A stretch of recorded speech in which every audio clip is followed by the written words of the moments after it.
Ranjay Kumar, director of mentor community classes बाढ़। हम लोग कल वाईफाई की उपलब्धता नहीं होने के कारण, नेटवर्क सही नहीं रहने के कारण कल हम लोग का वीडियो नहीं बन पाया था। इसके लिए बहुत खेद है। आज हम लोग जो है मौलिक अधिकार में पार्ट 1 हम लोग आपको पिछले क्लास में अर्थात परसों वाले क्लास में करवाए थे। आज हम लोग मौलिक अधिकार का पार्ट 2 बनाने जा रहे हैं, जहां कुछ लगभग 15 से 17 मिनट का वीडियो जो है वो उसको हम लोग आज बनाने जा रहे हैं। तो मौलिक अधिकार पार्ट 2 में हम लोग सबसे पहले चर्चा करेंगे जो कल हम लोगों ने चर्चा किया था, समानता का अधिकार और स्वतंत्रता का अधिकार। आज जो है हमारा वो है तीसरा अधिकार जो है वो है शोषण के विरुद्ध का अधिकार। शोषण के विरुद्ध का अधिकार। अब देखिए, शोषण के विरुद्ध का अधिकार का जो वर्णन है वो अनुच्छेद 23 और 24 में है। शोषण के विरुद्ध का अधिकार मतलब हमारे भारतीय संविधान में अनुच्छेद 23 और 24 के तहत हमें ऐसे भी अधिकार दिया गया कि कोई व्यक्ति अगर आप पे शोषण करता है, कोई व्यक्ति हो या कोई ऑर्गेनाइजेशन है, कोई संघ हो, कोई संघ, तो आप उसके विरुद्ध दायर कर सकते हैं अपील। तो ये अधिकार जो है हमको अनुच्छेद 23 और अनुच्छेद 24 में दिया गया है। अब अनुच्छेद 23 और 24 की बात करते हैं कि अनुच्छेद 23 और अनुच्छेद 24 की बात करते हैं। देखिए, जैसा कि हम लोग जानते हैं कि हमारे यहाँ एक संवैधानिक व्यवस्था है कि आप 14 वर्ष से नीचे के बच्चों को किसी भी, खास करके जोखिम भरे कार्यों में, फैक्ट्रियों में जहां पे जोखिम भरे कार्य वहां पर आप उसे नहीं लगा सकते। इतना ही नहीं, बाल श्रम पर रोक की बात की जाए और इसके साथ साथ मानव व्यापार पर रोक की बात की जाए, बंधुआ मजदूरी पर रोक की जाए, तो अनुच्छेद 23 में बाल श्रम पर रोक, बाल श्रम, आप बच्चों से मजदूरी नहीं करवा सकते, उससे मेहनत मजदूरी का काम नहीं कर सकते। दूसरा था बंधुआ मजदूरी,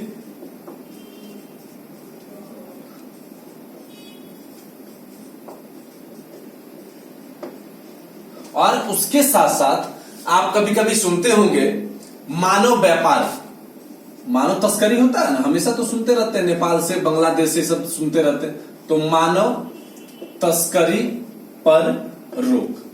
तो इस तरीके से अनुच्छेद 23 में हमारे संविधान में यह वर्णन किया गया है कि आप किसी से बाल श्रम नहीं करवा सकते, यानी बच्चों से कोई मेहनत वाला काम नहीं करवा सकते। बंधुआ मजदूरी जो पुराने कालों में हुआ करता था उस पर रोक लग गया, और साथ ही साथ मानव की तस्करी नहीं की जा सकती है। यानी लोग देखते हैं, आप सुनते रहते हो, कोई बच्चा को बेच दिया, कोई लड़का को बेच दिया, लड़की बेची जाती, बहुत सारी ऐसी घटनाएं देखने को मिलती है। तो वैसे सभी घटनाओं पर बाल श्रम, बंधुआ मजदूरी और मानव तस्करी, इन तीनों पर रोक लगा गया अनुच्छेद 23 के तहत। अनुच्छेद 24 का भी संबंध बिल्कुल उसी तरीके से है, इसमें भी कोई बहुत ज्यादा अंतर नहीं है। इसमें बस यही है कि 14 वर्ष से, बहुत इंपॉर्टेंट, 14 वर्ष से कम आयु वाले बच्चों को किसी भी मजदूरी, खास करके किसी खतरनाक काम, फैक्ट्री में काम, ये इस तरीके का और भी बहुत सारे जो काम होते हैं जो बच्चों को नहीं करना, उनके हेल्थ के लिए बेटर नहीं होता। जैसे खास करके हमने बोला मजदूरी पर रोक, वो तो ठीक था, वो पहले भी चर्चा हुआ। खास करके फैक्ट्री वाले कामों में या जोखिम भरे कार्यों में आप 14 वर्ष से कम आयु वाले बच्चों को नहीं लगा सकते। अगर आप ऐसा करते हैं तो आप उसका उल्लंघन करते हैं और आपको फिर सजा का प्रावधान हमारे संविधान में किया गया। तो इस तरीके से अनुच्छेद 24 में 14 वर्ष से कम आयु वाले बच्चों को खतरनाक कामों में नहीं लगाया जा सकता है। यानी किसी भी प्रकार का जो उससे खतरनाक काम होता है, खास करके फैक्ट्री में, क्योंकि फैक्ट्री में बहुत गंदे गंदे धुएं निकलते हैं, सेरेमिक्स होते हैं, कांच शीशे की मात्रा होती है, तो इन सब चीजों के कारण बाल श्रम पर पूर्ण रूप से रोक लगाया गया है। अब जो है शोषण के विरुद्ध ये तीसरा अधिकार था। चौथा जो अधिकार है वो है हमारा धार्मिक स्वतंत्रता का अधिकार। चौथा अधिकार है हमारा धार्मिक स्वतंत्रता का अधिकार। धार्मिक स्वतंत्रता का अधिकार। अब देखिए, धार्मिक स्वतंत्रता का अधिकार की बात करते हैं तो धार्मिक स्वतंत्रता का अधिकार का वर्णन अनुच्छेद 25 से 28 में है। अनुच्छेद, कभी कभी डायरेक्ट सर आपसे क्वेश्चन यही राइज किया जाएगा ना कि धार्मिक स्वतंत्रता का अधिकार का वर्णन किस अनुच्छेद से किस अनुच्छेद में, तो अनुच्छेद 25 से लेकर अनुच्छेद 28 तक धार्मिक स्वतंत्रता का अधिकार, जो कि हमारा चौथा अधिकार था, टोटल पहले 7 था अब 6 हो गया। तो धार्मिक स्वतंत्रता का अधिकार जो है वो अनुच्छेद 25 से 28। अब हम लोग जब एक एक करके प्रत्येक अनुच्छेद के बारे में जानेंगे, जैसे पहला है हमारा अनुच्छेद आर्टिकल 25। अब देखिए आर्टिकल 25 कहता है किसी भी धर्म को मानने का अधिकार के साथ साथ किसी भी धर्म की प्रचार की छूट दी गई है। किसी भी धर्म को मानना, आचरण तथा प्रचार की छूट, यह अधिकार जो भी कर सकते हैं। मतलब अनुच्छेद 25 हमको ये कहता है कि आप किसी भी धर्म को माने, उसके आचरण को माने, उसके प्रचार का अधिकार, ये मनुष्य को संविधान में आर्टिकल 25 में इसका वर्णन किया गया है। जबकि आर्टिकल 26 में धार्मिक प्रबंधन का अधिकार, धार्मिक प्रबंधन, आयोजन,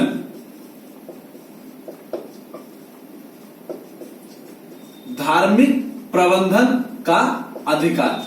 जबकि अनुच्छेद 26 में किसी भी प्रकार का धार्मिक आयोजन होता है, जैसे मान लीजिए हम हिंदू लोग माता रानी का जागरण करते हैं, मुसलमान लोग कुछ अलग तरीके का करते हैं, सूफी संत लोग अलग अलग, मतलब किसी भी तरीके का धार्मिक आयोजन का छूट है। और वो अनुच्छेद 26 के तहत संविधान में आर्टिकल 26 में यह वर्णन किया गया है कि आप किसी भी प्रकार का अगर धार्मिक प्रबंधन करते हैं, धार्मिक आयोजन करते हैं, तो उसमें आपको पूर्ण रूप से छूट दी गई है। आर्टिकल 27, आप इसका स्क्रीनशॉट ले लेंगे। आर्टिकल 27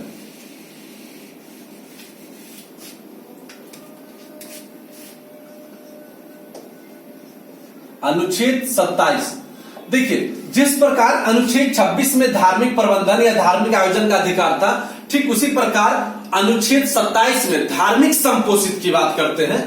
धार्मिक संपोषित कहने का मतलब हुआ किसी धर्म में पैसे लगाने की छूट या पैसे लगाने का अधिकार।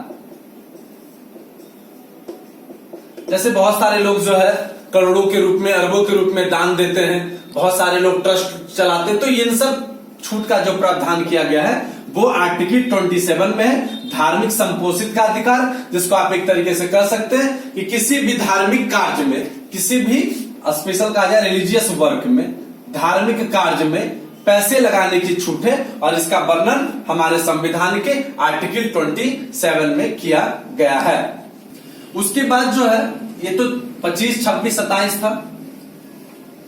जैसे हम लोगों ने एक बार फिर से रिकॉल कर ले, 25 में हमने क्या देखा?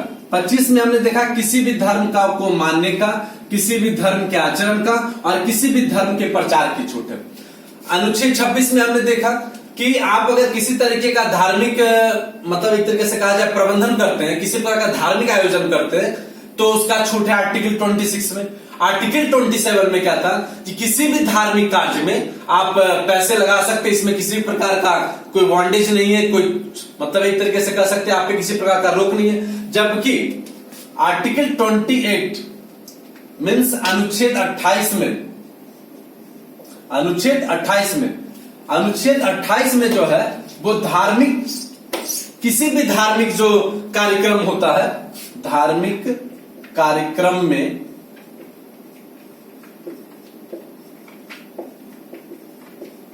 उपस्थित होने का अधिकार,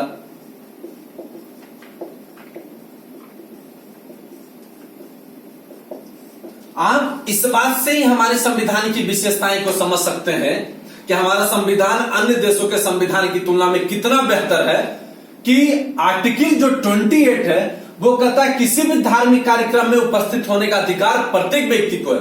मतलब एक मुसलमान भी माता रानी के जागरण में शामिल हो सकता है। एक हिंदू भी अगर मुसलमान की कोई धार्मिक कार्यक्रम होता है उसमें शामिल हो सकता है, सिख के कार्यक्रम में शामिल हो सकता है। हम लोग गुरुद्वारे में जाते हैं, हम लोग जामा मस्जिद घूमते हैं, मुसलमान लोग वैष्णो देवी, बहुत सारे मतलब किसी भी प्रकार का जो धार्मिक आयोजन है उसमें किसी भी व्यक्ति को स्वतः अधिकार है कि वो अपने इच्छे से जा सकता है। इसमें किसी प्रकार का रोक संविधान के तहत नहीं की गई है। तो इस प्रकार आर्टिकल जो 28 था वो था हमारा किसी भी धार्मिक कार्यक्रम में व्यक्तिगत उपस्थित होने का अधिकार आर्टिकल 28 में दिया गया है। अब हम लोग चर्चा करते हैं आगे, फिर हम लोग देखेंगे तो डिस्कस एक बार कर लेंगे, फाइनल हो जाएगा। फिर लास्ट में 2 मिनट में रिवीजन, क्योंकि पॉइंट छोटा है ना। उसके बाद जो है जो नंबर 5 था हमारा, 5वां जो मौलिक अधिकार है, बहुत इंपॉर्टेंट मौलिक अधिकार है, वो है संस्कृति एवं शिक्षा संबंधी अधिकार। 5वां है संस्कृति एवं शिक्षा संबंधी अधिकार।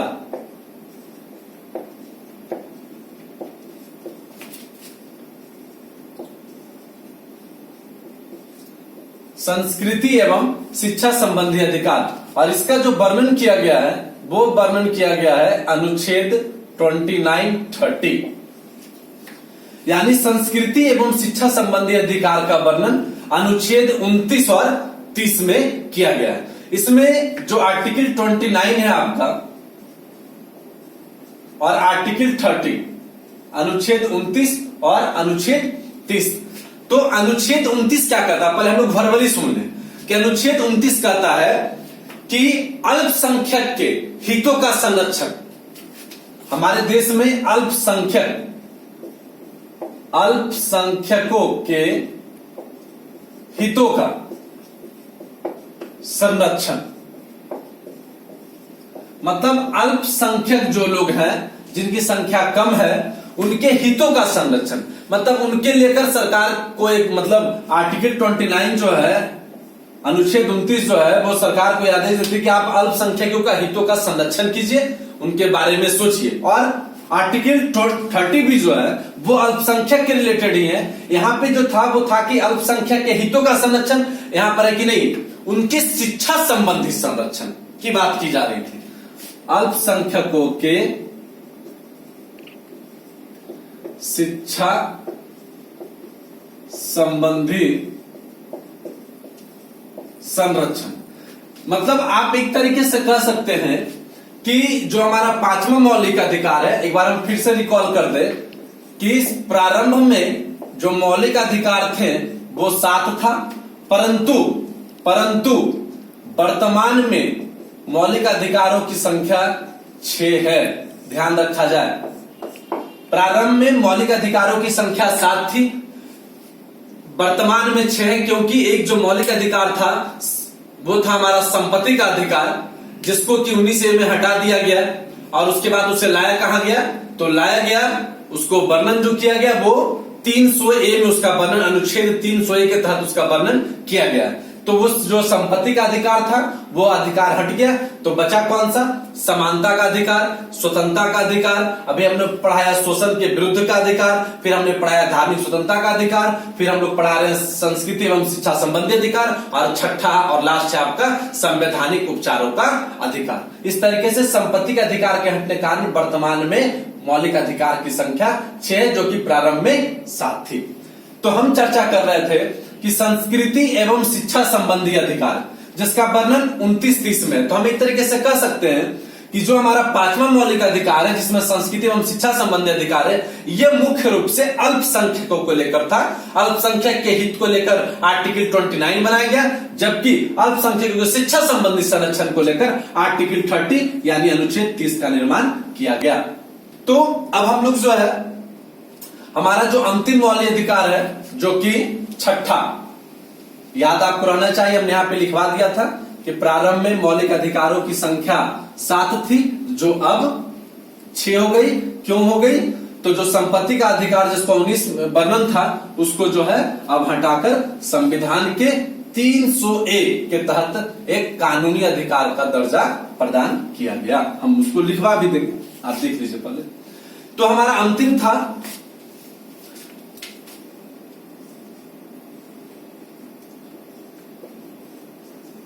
संवैधानिक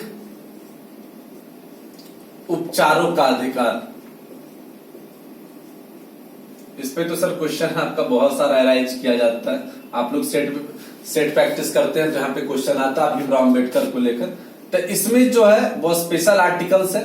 वो आर्टिकल क्या है? आर्टिकल 32, संवैधानिक उपचारों का अधिकार। अब सबसे बड़ा सवाल है कि सर आखिर ये संवैधानिक उपचारों का अधिकार होता क्या है? देखिए, होता क्या है कि जब आपके किसी भी दिए गए ऊपर 5 मौलिक अधिकारों का हनन होता है, तो आपके पास ये अधिकार संविधान में दिया गया है कि आप उससे क्या करें?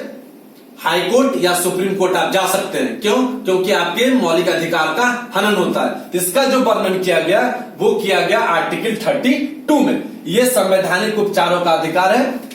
और भीमराव अम्बेडकर, B.R. अम्बेडकर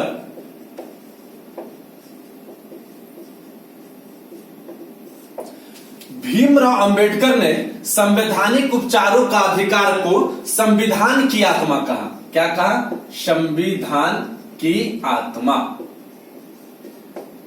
देखिए क्वेश्चन किस तरीके से राइज किया जाएगा, इस पर थोड़ा सा देखेंगे। क्वेश्चन है कि भीमराव अम्बेडकर ने संविधान की आत्मा किसे कहा? तो संवैधानिक उपचारों के अधिकार को। या ऐसा भी हो सकता है क्वेश्चन ऐसे भी राइज किया जाए कि भीमराव अम्बेडकर ने संविधान की आत्मा किस अनुच्छेद को कहा? तो अनुच्छेद 32, आर्टिकल 32। ठीक है, बट यहां पे थोड़ा सा ये हमारा VVI पॉइंट है। लेकिन अगर ऐसे क्वेश्चन आता है कि संविधान की आत्मा किसे कहा जाता है, संविधान की आत्मा किसे कहा जाता है, तो सर संविधान की आत्मा कहा जाता है आपके प्रस्तावना को, जो फर्स्ट में है, प्रीफेस। ठीक है, तो संवैधानिक उपचारों का अधिकार को भीमराव अम्बेडकर ने क्या कहा? कि संविधान की आत्मा। क्यों कहा? क्योंकि अगर किसी व्यक्ति के मौलिक अधिकारों का हनन होता है तो उसके पास ये राइट होता है कि वो हाईकोर्ट सुप्रीम कोर्ट में जा सकता है। परंतु संविधान की आत्मा किसे कहा गया? प्रस्तावना को कहा गया। और हम जो चर्चा कर रहे थे, फिर से एक बार लास्ट पॉइंट, कि संपत्ति का अधिकार। अभी तक ये तो 6 हो गया, तो संपत्ति का अधिकार जो था इसको मिलाकर 7 होता था। लेकिन इसके साथ हुआ क्या? संपत्ति के अधिकार को हटाकर अनुच्छेद 300A या अ कह सकते हैं, अनुच्छेद 300A या अ के तहत इसे क्या किया गया? इसे विधि अधिकार या कानूनी अधिकार का दर्जा प्रदान किया गया। यानी ये जो संपत्ति का जो अधिकार था, जो कि पहले मौलिक अधिकार था, यानी टोटल जो 7 हो रहा था, जो कि अब 6 है, इस संपत्ति को अधिकार को हटा दिया गया। अनुच्छेद 300A के तहत इसे एक विधि अधिकार या कानूनी अधिकार का दर्जा प्रदान किया गया। तो ये जो था हमारा पूरा पॉइंट था मौलिक अधिकार पार्ट 2। इस तरीके से पार्ट 1 पार्ट 2 लेकर मौलिक अधिकार का पूरा टॉपिक फिनिश हो गया।